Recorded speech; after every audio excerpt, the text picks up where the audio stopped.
Yo, what's going on, friends? How you doing? Welcome back to Football Therapy with me, your host, Jan. Hope you guys are doing well today, my sweet friends. I really do hope that on the day of my daughter's wedding, on the eve of Chelsea's big London derby against Arsenal in the Premier League. Very exciting indeed. Football today as well. Football is back. I'm feeling good. I've drank my coffee, which is sad, but as you can probably tell, I'm pretty jerked up. Also copped myself a Galaxy Watch 4. I feel like friggin' Iron Man, dude. It seems to track everything that I do in every single way, and I have no idea how to use it. But it's pretty darn cool. Lots to talk about today.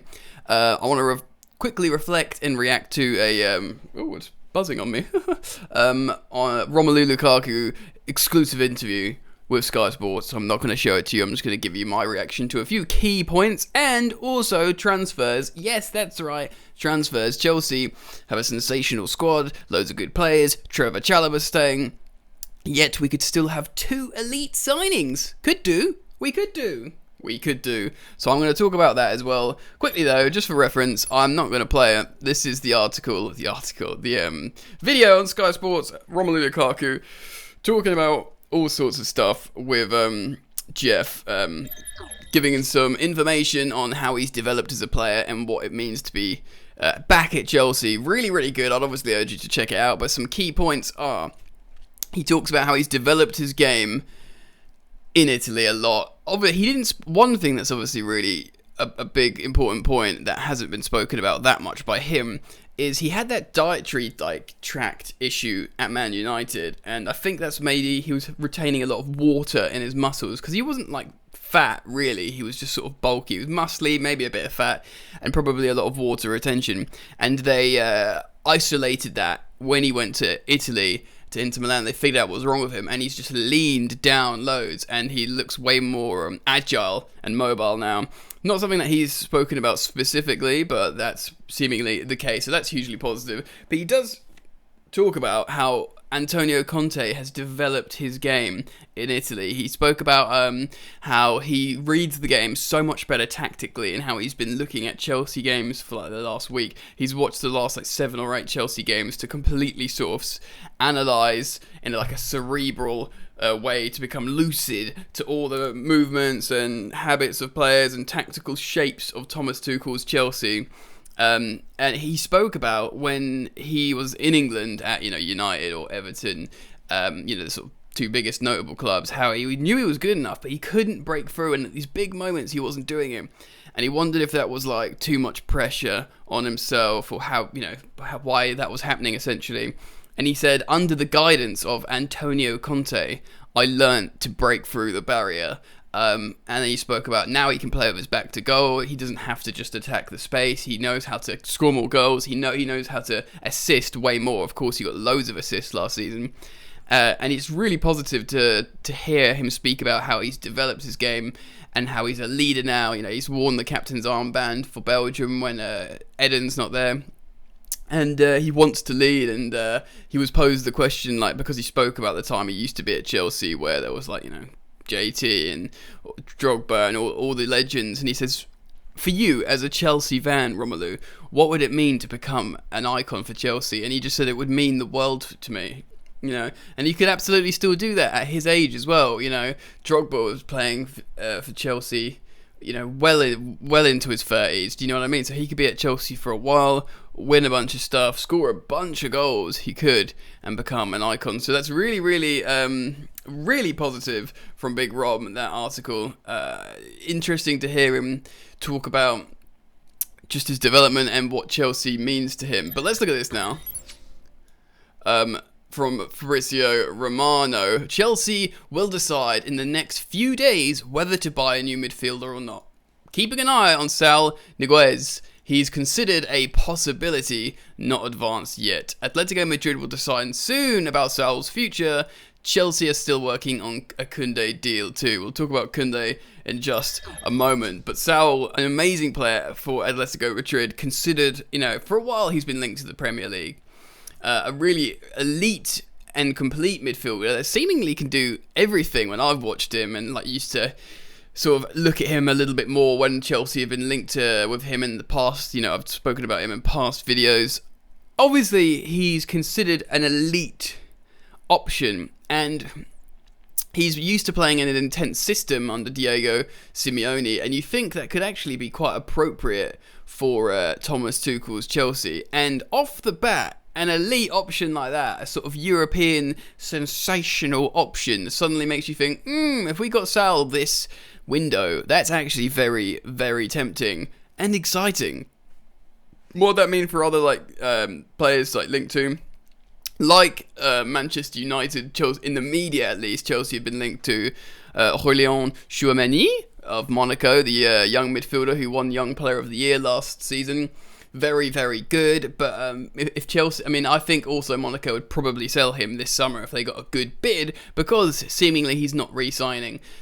So he wouldn't actually cost the world. It'd be quite cheap. So regardless, there may be a reason, perhaps, and this is complete speculation at this point, maybe Chelsea have some reservations in approaching him.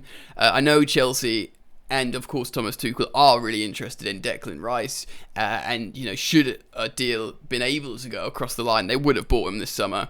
I think it's just West Ham asking for too much money for their talisman. Fair enough, I understand that. But in terms of someone that is going to dominate and pick up a midfield in the Premier League like that, and take on responsibility and lead from the midfield, Declan Rice does all of that, and I think Chelsea really, really like that. Obviously, he's quite good with the ball at his feet as well. But too much money, fair enough. No Declan Rice either. I didn't personally see Saul as a similar midfielder, but I guess for the 6-6 role, it doesn't have to be. Lest we forget, no one ever really thought of Mateo Kovacic as a 6, or certainly a lot of people didn't. He used to play as a 10 for Inter. He did play for Inter, didn't he, before Real Madrid?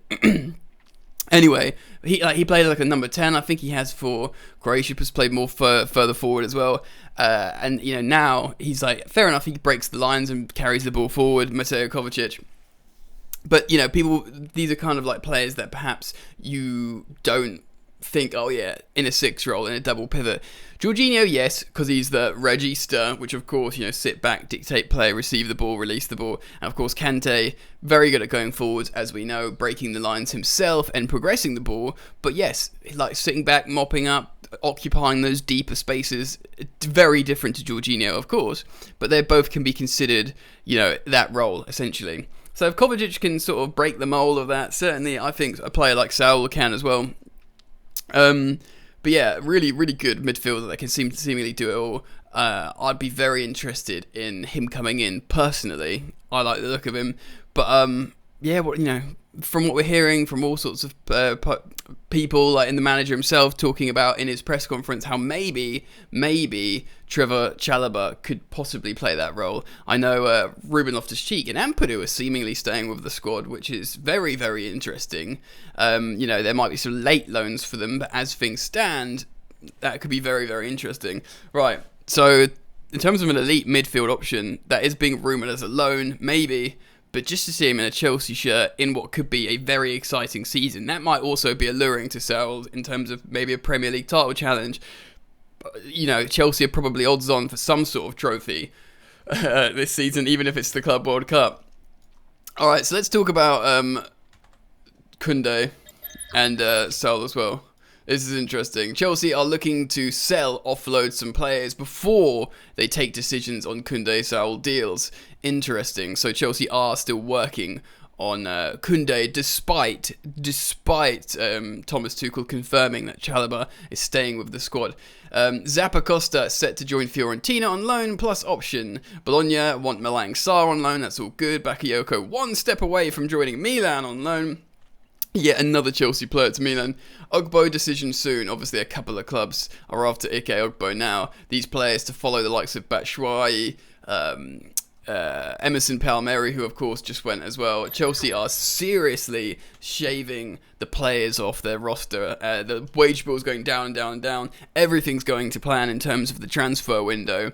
More exits are going out. Then Chelsea could very seriously consider another incoming, maybe two. And of course Fabrizio Romano here speaking about two players when he said Chelsea are yet to make a decision on Koundé and Saul. I mean, they're both elite options for the midfield and the defence. I think with the defence at this point now, especially considering Chalobah is going to stay, I think Koundé would only come in if Kurt Zouma goes out. Originally, Simon Johnson of The Athletic and other reputable journalists were reporting that Koundé would come regardless of what happens with Zouma. I think genuinely Trevor Chalobah's thrown a spanner in that works, not to eliminate the fact how Chelsea still want Koundé and how he's a Thomas Tuchel target and suits his brand of football, his profile of football, his tactical plan from the back. He wants Koundé.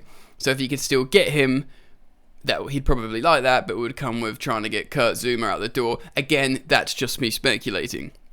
Midfield, we are sure on the midfield. He spoke about that as well, saying that as long as our three guys stay healthy, our three main guys, we're going to be in business, because all three of them will feature pretty much every game, even if the most tired of the three, of course I'm talking about Kante, Kovacic and Jorginho, maybe the most tired of the three starts on the bench, comes off the bench, and the two with the most energy start. Do you know what I mean? So I think in an ideal world, if you could ask Thomas Tuchel, what's your preference? He was like, just those three guys, but they stay fit for the whole season.